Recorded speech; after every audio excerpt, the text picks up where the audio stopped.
जब हम प्यार में होते हैं तो उस प्यार के लिए हम मर मिटने के लिए तैयार हो जाते हैं, लेकिन जब वो प्यार ख़त्म हो जाता है तो हम उसी प्यार को मार के खुद मिट जाते हैं।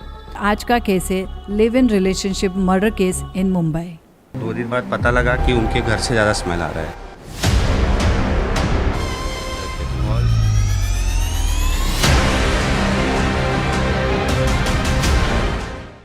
इस मर्डर ने ना सिर्फ मुंबई को, पूरे देश को हिला के रख दिया था, क्योंकि कोई इंसान इतना बेरहम कैसे हो सकता है और इतना बेरहमी से किसी का कत्ल कैसे कर सकता है।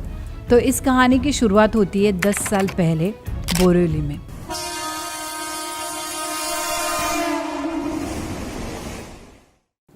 तो सरस्वती विद्या एक 22 साल की लड़की थी जो अनाथ थी, जो बोरिवली में अकेली रहती थी। तो उसकी मुलाकात अक्सर मनोज साहनी से होती थी, क्योंकि मनोज साहनी वहाँ पे एक किराना स्टोर में काम करता था। पहले तो उनकी जान पहचान थी और धीरे धीरे ये पहचान प्यार में बदल जाती है। जब मनोज को पता चलता है कि सरस्वती अनाथ है तो वो डिसीजन लेता है कि वो दोनों साथ में रहेंगे। बल्कि मनोज सरस्वती से 24 साल बड़ा था, लेकिन इस बात से सरस्वती को कोई फ़र्क नहीं पड़ता था, क्योंकि वो मनोज से सच में प्यार करती थी। 2014 में वो दोनों मीरा रोड में एक कमरा किराए पे लेते और वहीं पे रहते। दोनों एक दूसरे से प्यार तो करते थे, लेकिन दोनों ने एक दूसरे से शादी नहीं की थी।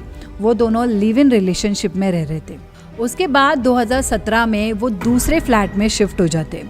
वैसे तो दोनों कई सालों से एक दूसरे के साथ थे, लेकिन उनके पड़ोसियों को उनके बारे में कोई जानकारी नहीं थी, इतना कि उन दोनों का नाम तक उन्हें पता नहीं था। अब हम आते हैं जून 2023 में। पड़ोसियों ने नोटिस किया कि मनोज के घर से एक बहुत ही स्ट्रॉन्ग बदबू आ रही है। पहले तो उन्होंने इस चीज़ पे ध्यान नहीं दिया, उन्हें लगा कि शायद से कहीं पे चूहा मरा होगा, लेकिन ये जो बदबू है वो दिन ब दिन बढ़ रही थी। तो इसलिए उन्होंने सोचा कि वो जाके मनोज से इस बात के लिए पूछताछ करेंगे। जैसे ही वो उसके घर पे गए, डोरबेल बजाई, लेकिन मनोज ने दरवाज़ा नहीं खोला।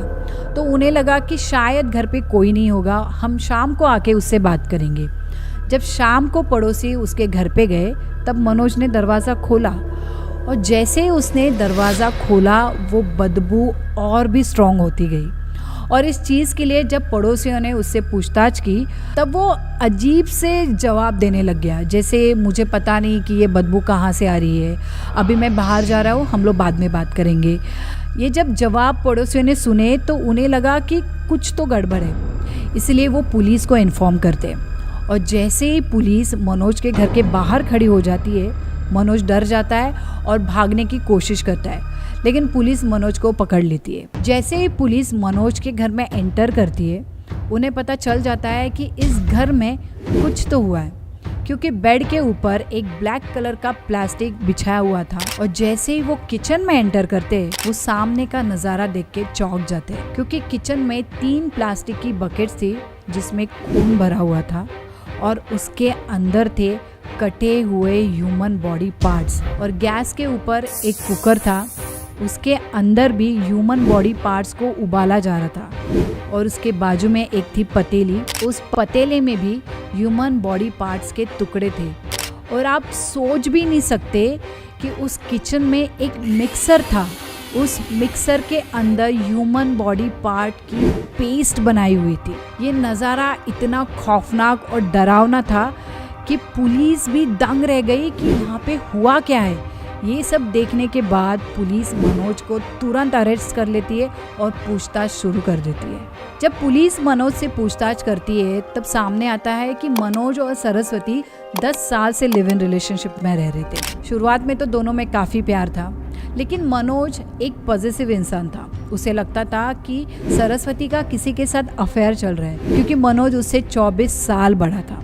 3 जून में इसी बात को लेकर दोनों के बीच में अनबन हो गई और गुस्से में आके मनोज ने सरस्वती का खून कर दिया। जब इस बात का पता मनोज को चला कि वो अब जिंदा नहीं है तो उसे डर लगा कि शायद पुलिस उसे अरेस्ट कर लेगी और जेल में डाल देगी। इसलिए उसने सोचा कि वो सरस्वती के बॉडी को ठिकाने लगा देगा।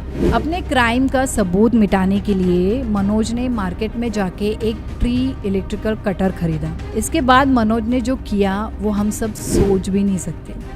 उस कटर के मदद से उसने सरस्वती के बॉडी के 20 टुकड़े किए और इसमें से कुछ टुकड़ों को उसने कुकर में उबाला, कुछ टुकड़ों को गैस के ऊपर पकाया और उन्हें कुत्तों को खिला भी दिया। ये सब करके भी मनोज का दिल नहीं भरा कि उसने कुछ टुकड़ों को मिक्सर के अंदर डाल के उनकी पेस्ट बनाई और कुछ बॉडी पार्ट्स के इतने छोटे टुकड़े किए कि वो उसने नाली के अंदर फेंक दिए। जब पुलिस ने किचन की छानबीन की तो उन्हें बस पैर का ही हिस्सा मिला और उन्हें मिले एक लड़की के बाल जो सर से अलग हो गए थे। ये सारी चीज़ें मुझे बताते हुए भी बहुत ही घिनौनी लग रही है। आप सोच सकते हो ये सारी चीज़ें मनोज ने की है। जब पुलिस ने मनोज पे दबाव डाला तब मनोज ने कहा कि मैंने सरस्वती को नहीं मारा है। जब हमारा झगड़ा हुआ तो सरस्वती ने गुस्से में आके सुसाइड कर लिया। उस सुसाइड का ब्लेम मेरे ऊपर आ जाता तो इसीलिए मैंने उसकी बॉडी को ठिकाने लगाने का सोचा। मैं कहती हूँ कि अगर सरस्वती ने सुसाइड किया भी होगा तो भी मनोज को कोई अधिकार नहीं था कि वो उसके बॉडी को इतनी दर्दनाक तरीके से ठिकाने लगाए। पुलिस का मानना है कि मनोज सिर्फ खुद को बचाने के लिए झूठ बोल रहा है, लेकिन ऐसे केसेस काफी समय से हमारे देश में बढ़ रहे हैं। अगर आप देखोगे श्रद्धा वॉलकर केस, साक्षी दीक्षित मर्डर केस और अभी ये सरस्वती मर्डर केस, लोग पहले से ये बात कहते आ रहे हैं कि जब हम प्यार में होते हैं तो हम प्यार में इतने अंधे हो जाते हैं कि हमें सामने वाले का असली चेहरा नजर ही नहीं आता। इन सारे केसेस को देख के मुझे तो यही लगता है। आपको क्या लगता है? आप प्लीज़ मुझे कमेंट में ज़रूर बताना और इस केस के बारे में अगर कुछ अपडेट आती है तो हम आपको ज़रूर बताएंगे। ऐसे ही क्राइम स्टोरीज सुनने के लिए प्लीज़ आप हमें सपोर्ट कीजिए। हम आएंगे ऐसे ही क्राइम स्टोरी लेके नेक्स्ट एपिसोड में। तब तक के लिए गुड बाय।